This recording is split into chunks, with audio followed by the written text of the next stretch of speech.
नमस्ते दर्शकबिन, अहाँ सब आई देख रहल छी शेफ महेश शाह के टेस्ट ऑफ मिथिला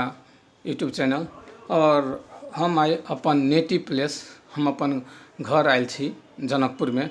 और आई के दिन में हम एगो वरिष्ठ पत्रकार और प्रेस स्वतंत्रता सेनानी और लोकमत साप्ताहिक के विज्ञ और मिथिला के लेजेंडरी राजेश्वर नेपाली सर से अपन मिथिला खाना, अपन संस्कृति, अपन रीति रिवाज, अपन मौलिकता, अपन पहचान, अपन माटी के बारे में हम आई बात कर रहा छी, छोटका एगो डिस्कस के संबंधी में। तो हम सर के प्रणाम करे छी। सर अपने एगो छोटका इंट्रोडक्शन दिल जाओ। नमस्कार, हम राजेश्वर नेपाली जे एठाम पत्रकारिता में तो हमारे 60 वर्ष भऽ चुकल अछि। जनकपुर धाम खास कर के राजर्षि जनक के भी राजधानी प्राचीन है मिथिलाक, तो एकर जे संरक्षण एठाम के जे मठ मंदिर है या पोखरि सब जे पुरान है तकर केना संरक्षण भऽ सकै छै। एहि बीच में जे हमरा सब बहुत बात उठबैत रही जनकपुर बौद्धी समाज के ओर से, और बेर बेर तरह के बात अली एठाम के हमर सबके भाषा साहित्य संस्कृति जे ओकर संरक्षण हो, बात विगत 50 वर्ष से हम उठा रहल छी। और वही संदर्भ में जे कहियो हमर अखबार जे हमर संपादन के छै लोकमत साप्ताहिक को कहियो प्रतिबंधो कयल गेल रहे 2040 साल में, जहिया मिथिला के जे सबसे जे पैघ जे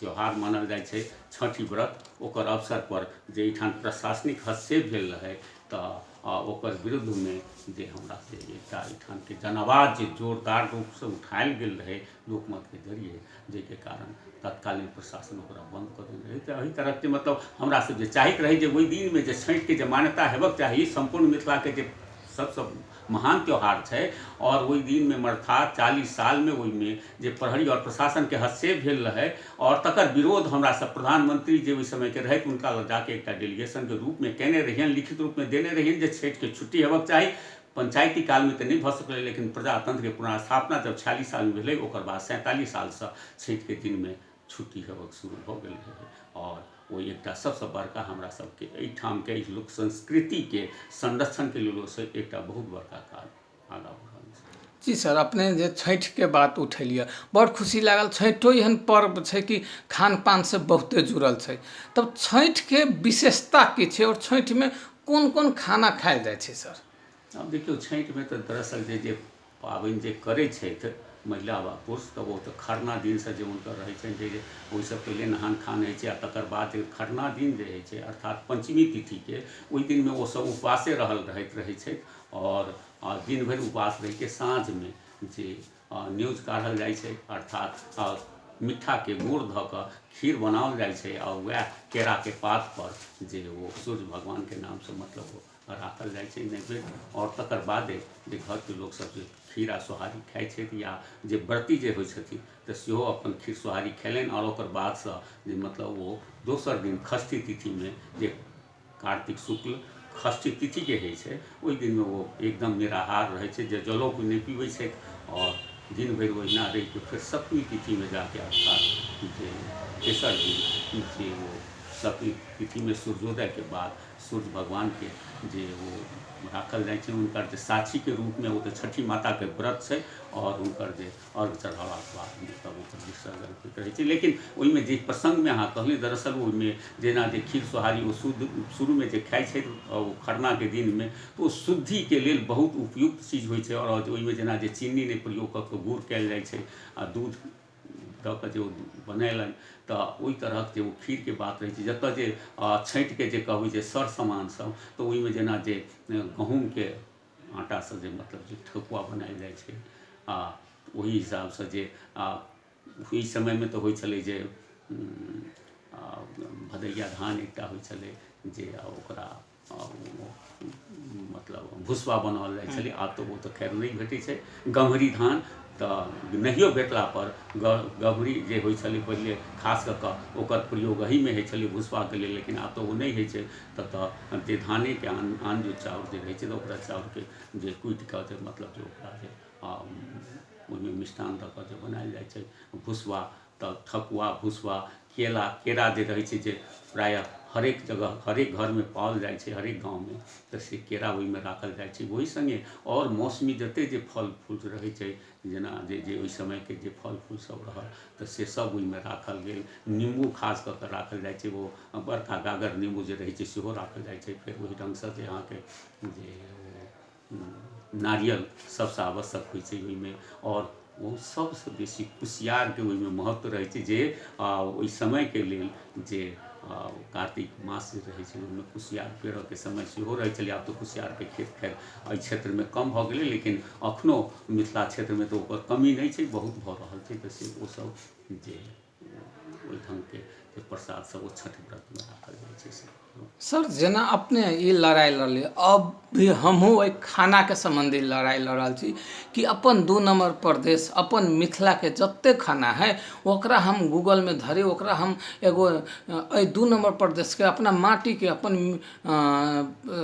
कल्चर के खाना है ओकरो हम चाहे छी कि इंटरनेशनल लेवल में ल जाए, ओकरो हम चाहे छी कि 2 नंबर प्रदेश से चाहे आयन से मिथिलांचल या नेपाल हो इंडिया एकरो एगो मान्यता प्राप्त हो। तो एहि संबंध में हम काज कर रहल छी, और अपने के मिथिला के 5 गो खाना के सेहो नेपाल बोर्ड के टूरिज्म द्वारा हम नेपाल के राष्ट्रीय खाना में गिनती कराबा में सफल भेलिए। तो एहि संदर्भ में अपने के की विचार छै सर? देखियौ एहिठाम तऽ मिथिला खाना के रहै छै जे खास कऽ कऽ जेना जे आन जगह में जे छै जे एहिठाम पहिले प्रचलन नहीं छलै रोटी खाए के, भात आ दालि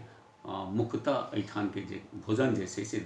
भात आ दालि आ तकर बाद में तरकारी जे भेल ओहि में साग तरकारी चटनी और पापड़ सेहो चलै छै। पापड़ के जगह में मतलब तिलौरी दनौरी ओहो सब चलै छलै, और ओहि तरह के खाना सब अखन तक कम भऽ रहल छै। लेकिन ओहि तरहक संस्कार एहिठाम जे छै जे तरोरी दनौरी के लेल तकर बाद में जे कढ़ी बड़ी कढ़ी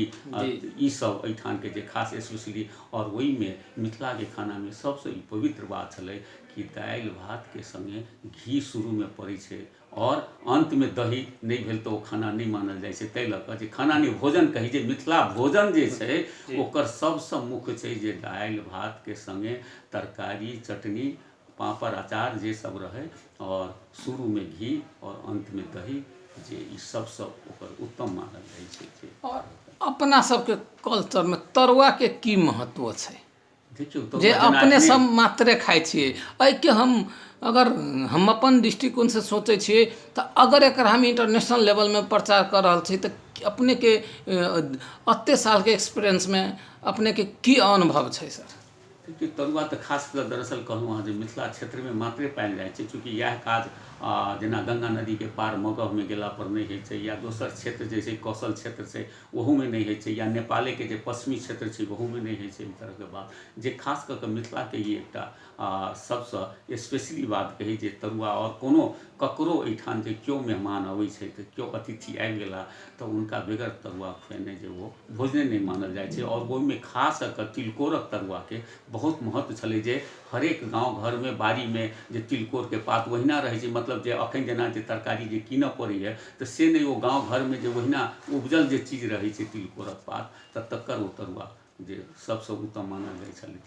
तकर जे एहिठाम के भोजन के जे कहलहुँ जे केओ अतिथि आबि गेला दरवाजा पर आ हुनका जो भोजन करबऽ तो भोजन में तरुआ तरकारी के संगे तरुआ नहीं भेल तो